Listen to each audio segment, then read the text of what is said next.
The second camp that you went to, what was the name of that? It was part of the first camp, also Auschwitz, but in a different city. They closed up in Auschwitz, in Greenbaum, they closed up the factory. So they transferred all the workers to Neustadt, and the company was Auschwitz. How did you go there? They took us by train. What was the date for that? I don't know. I know there was a little bit snow, must have been in spring. Maybe spring 1943. Must have been 1943 in spring. There was a little bit of snow. How did you find out you were leaving? Who told you? We didn't know. All of a sudden they told us that 20 girls have to leave. So they picked 20 girls, and then they asked, and they started to take apart the factory, and the machinery went on trucks, and then the girls went.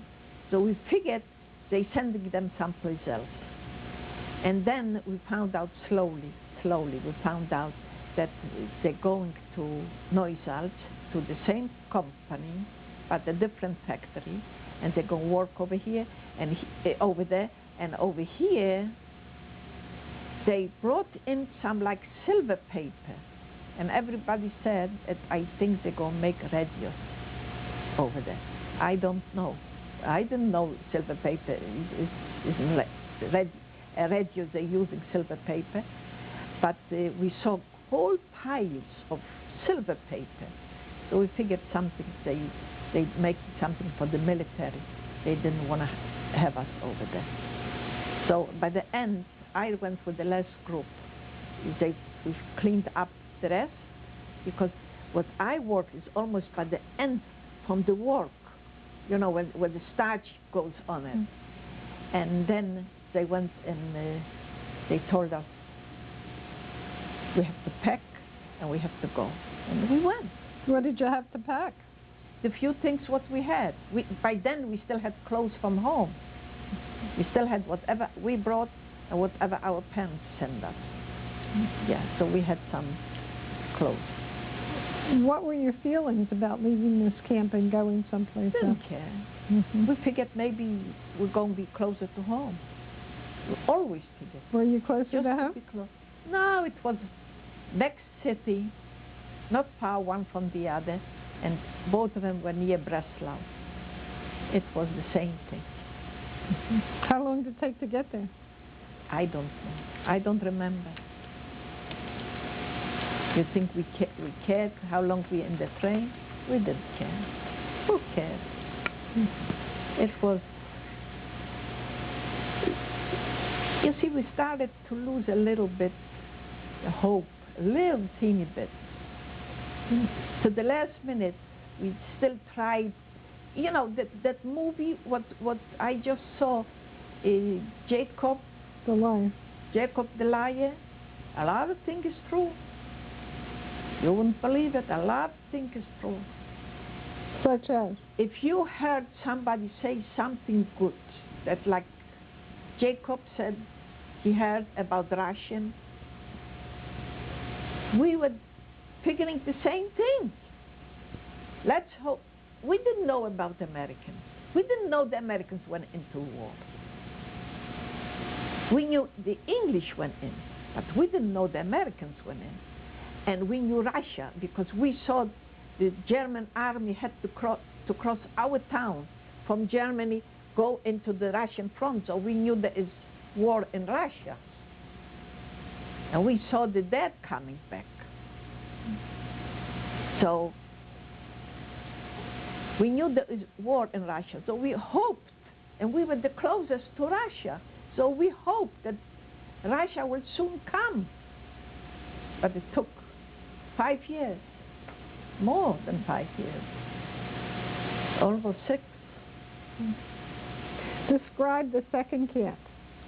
Now, we came to the second camp, I got a different job. Also the same thing, we made thread. You know, the heavy thread, what you sew buttons on, that thing what we made. And we worked I think I had, the pins were smaller,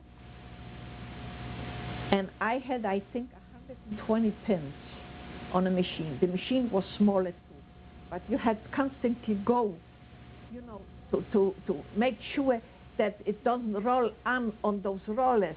You see, the thread came, the pins, how do you call it? Pins? Spools.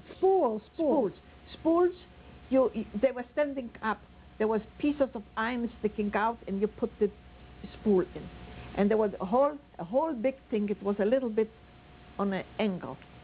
And then it went through starch, and then it was hot rollers, and then again, and then brushes would brush them a little bit, and then went through wax, and then it dried them again, and then it brushed them by the end, and then came to the other spools, and it went over there, and that was the finished job.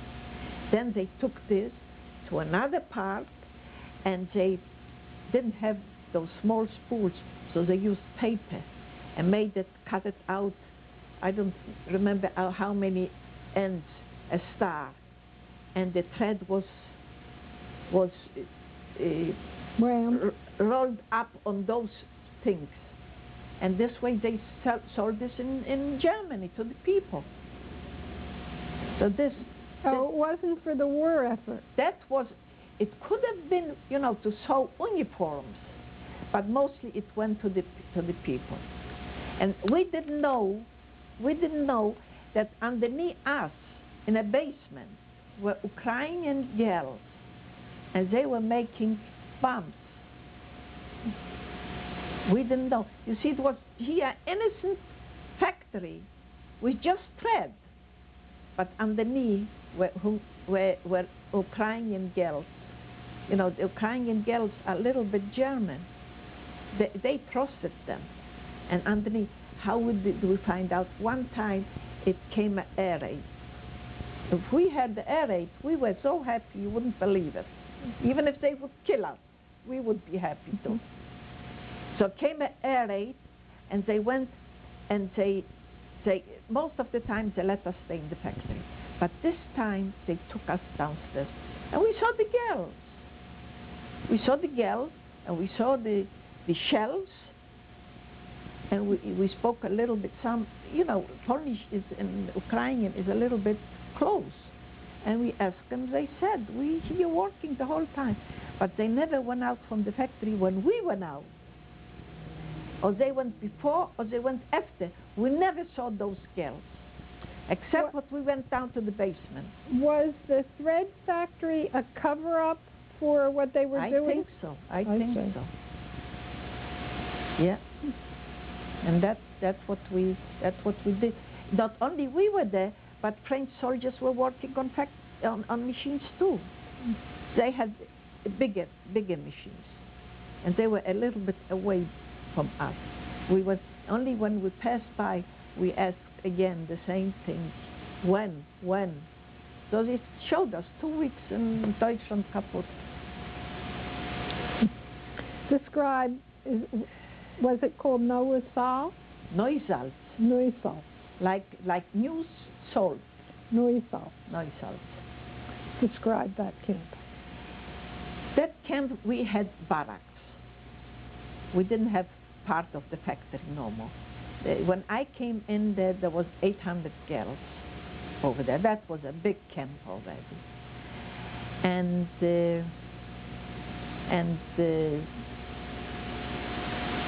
life wasn't very good over there. They had already over there a girl who took care. There was one girl who took care of us. You know, the eldest. They would call it the eldest. She was not nice. She was Mitzi Gainer. Mitzi Melner. Sorry, I'm confused with the actress. Mitzi Melner. Very nice girl. Very nice girl. And then we had a girl what she was ordering, like a police woman. She was a little rough. Sometimes she hit a girl. I don't mean she didn't hurt her, but she could hit her. It was very hard. One girl of 800 girls, it was very hard. But she shouldn't have done it, but she did. Her nerves brought it to it. And then we voted her out. And another girl came, and from the beginning she was very nice, and then she started to get nervous again, and it was the same Now, thing. who were these girls The girls like our girls, Jewish girls. that they put in charge? They put in charge. They didn't do too bad, I mean, but you know, she was screaming at them, and sometimes she was right and sometimes she was wrong. But that's what it was. You see, by men it was different than by us. By men was tough, very tough. Men could kill one each other, but not by us. And there was not only Jewish men. Jewish men were not so bad, but they had criminals, German criminals, which were very, very bad. They had the Polacks, they had Ukrainians, you know, criminals, and they were very tough on men. But by us, we were only Jewish girls, that's all. And the camp, we didn't have no heat. There was no heat, wintertime. But somehow we lived through. Over there, 3 girls died over there in that camp. They got sick and there was no medication, nothing. Who knows? We don't even know why they died or on what they died. And we worked hard. The food was much worse than the first camp. We had, in the morning, we could get 1 piece of bread, you know, that kind of piece of bread, with black coffee. Lunchtime, we got the same thing. And supper time, we got a soup. If we found, did you ever in ShopRite find here kohlrabi? If we could find 5 little pieces kohlrabi, it was good. Because sometimes you got just the water. That's all. How we lived through, I don't know. If they would give us to eat, we would work. Everything would be okay, we would wait. But they didn't give us to eat. And I got so skinny, skin and bones. Who called those people Muslims. Muslim means skin and bone. You could see all the ribs, everything, the front, the back, you could see it. It was, your knees were wider than any part of your feet. The knee, the bone, was wider than the top part of your foot or the bottom part of your foot. The hand, the elbow was wider than any part of your hand. And that's what we do. How long did you remain there? I think I came over there in 1943 in spring, and I was over there till February the 1st. Now, I have to tell you something. In 44, we got one day, it must have been on a Saturday. That I have to tell you. Must have been on a Saturday. And they told us, it may be 1, 2 o'clock, and they told us we should go get our supper. And we have to eat and go to bed, middle of the day. So we went. We didn't have no other choice. We went to pick up the soup, and we ate it, and we got undressed and went to bed.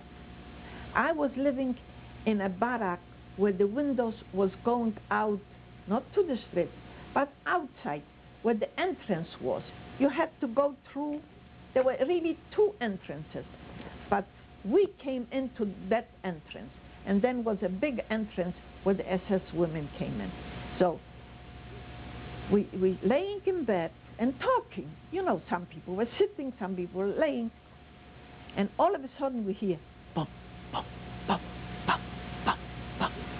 And we're looking out the windows and we see people coming, shaved the heads, wearing a dress or something. We didn't know it's women or men, with stripes, and walking in and coming and going into our camp. First of all, we were afraid this man. Who knows what they want to do with us? And then we ran to the other window and we saw that they standing in line and taking the food just like we got food. And they're going and they're sending them into a barrack that was completely empty. They're sending them over there. And we didn't know. We were worrying. Everybody was figuring out maybe this is, maybe that. We didn't know what happened. So we came next day, early in the morning. I was up, and everybody else was up. And we were afraid to go out. We looked out the window, and we see our eldest, the Jewish girl, the Mitzi Melle. We see she's going over there. She had two sisters, and the two sisters too, and another few girls. So we figured it's safe to go out. We went out over there, and we stood a little bit away. And the room is closed over there. The door is closed. And she went over there. And she opened the door, she went in. And she came right away out, and she started to cry.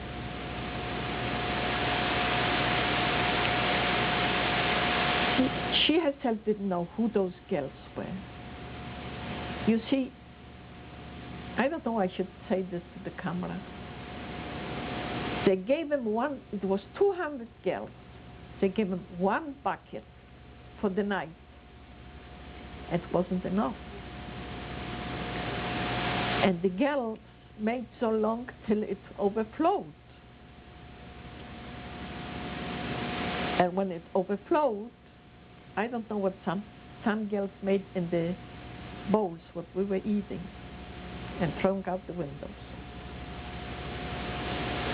I didn't know not one of those girls, but I felt so sorry for them. Then slowly, we figured out must be also war prisoners or somebody. So we went. So the youth elders, they went and started to talk to them. Can you talk Jewish? We didn't know are they Jews or not Jews. Can you talk Jewish? Can you talk anything? Say something. They were so scared that you cannot even imagine. So one girl said she knows how to speak German. And all of them didn't know Jewish. One girl said she knows how to speak German. So she said they are Jewish girls. And they just coming out from Auschwitz. You can imagine what Auschwitz is? We didn't know. We didn't know even what Auschwitz is by then. The German, by then we had SS women already taking care of us. And if they told us, if you want to be good, we send you to Auschwitz, we figured they don't know what they're talking about. We go to Auschwitz, why not? But when those girls started, and then they asked us who we are, and we told them we're Polish Jews. She said, Polish Jews? Forget it, you don't have no more parents.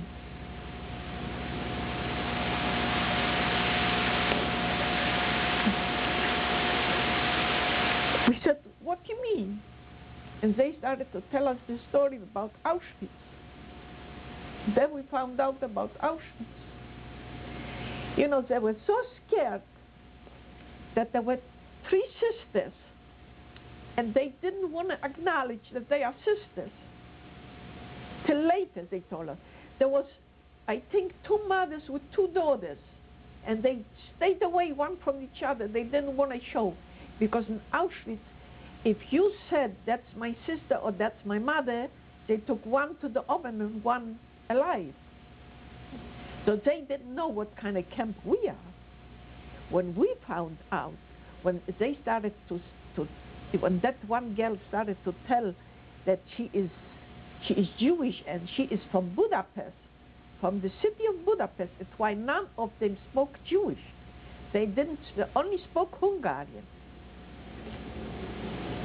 Then we started to find out everything. Everything. They told us, whatever you see on top, that's what they have. Nothing underneath. So our eldest, the Mitzi Melle, turned around to us. We were staying away from them. We were scared. She explained to us who they are, and she said to us, girls, I have a favor to ask you. Those girls, she said, look at them. They don't have no bra, no panties, nothing underneath. Just that, what you see. Wooden shoes, bald, nothing. She said, go into your rooms. If you have an extra pair of panties, an extra bra, an extra anything, bring over. And we brought over panties, bras, anything, whatever we could. We brought them over, we gave it to them. We took dresses, whatever somebody had, let's say like a cotton dress or something. And that girl brought a dress. So we took this apart and we sewed them up for the girls to have panties. The girls, 200 girls, no panties, no bras, no nothing. And then Monday or Tuesday, the girls went to work, started to work by us in the factory with us together. So by then we were 1,000 girls already. So by slowly, they started to talk to us. They knew. And when the hair started to grow by them, they had so beautiful hair, wavy, nice, gorgeous hair. When I remember, they had never long hair, because in 1 year it doesn't grow so fast. So I think they had short hair, but so nice hair, so pretty girls. You wouldn't believe it, what nice girls. I still didn't, till now, I still didn't find one girl of them. I would like to know at least one girl to see, or they lived through the war, what they're doing, but they knew how to pray. They knew how to daven. All of it. But not one spoke Jewish.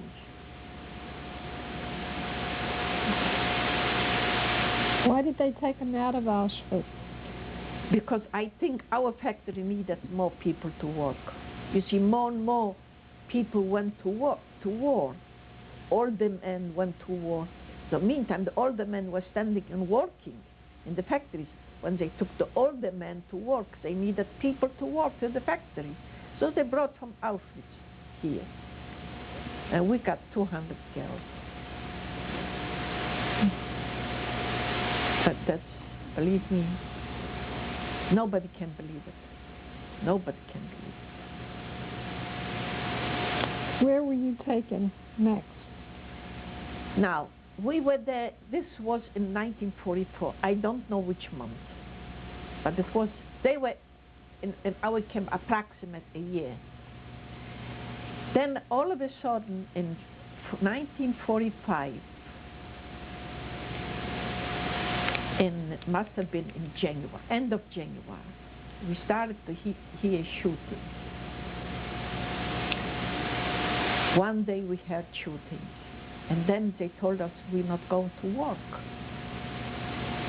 And we were 1,000 girls, so the first day it came German soldiers, not SS, the Wehrmacht, this is the soldiers. They came and they said, we're going to evacuate 300 girls. First day went 300 girls. Next day, they came again for 300 girls. And we could hear the shooting closer already. We started to see the sky nighttime a little bit reddish. Must have something was burning over there. And then the third day they came for us. But the night before, we could hear, even early in the morning, I don't think we slept one night, because we were hearing shooting, so we figured the front must be very close. And then we saw the sky, red sky, like a burgundy color, nighttime. So we figured for sure the front is close.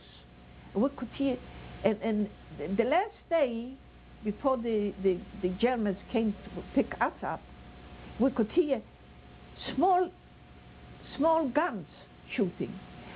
From the beginning we could hear boom, the heavy gun. And later we could hear the small rifles or whatever it is, the small guns we could hear. And the fire, the sky was even bigger, even daytime we saw the sky was red. So we figured the front is, and the front was there. So, but they came again, 2 soldiers only. We have to go. So I went and I hid underneath a barrack. A lot of girls hid underneath a barrack.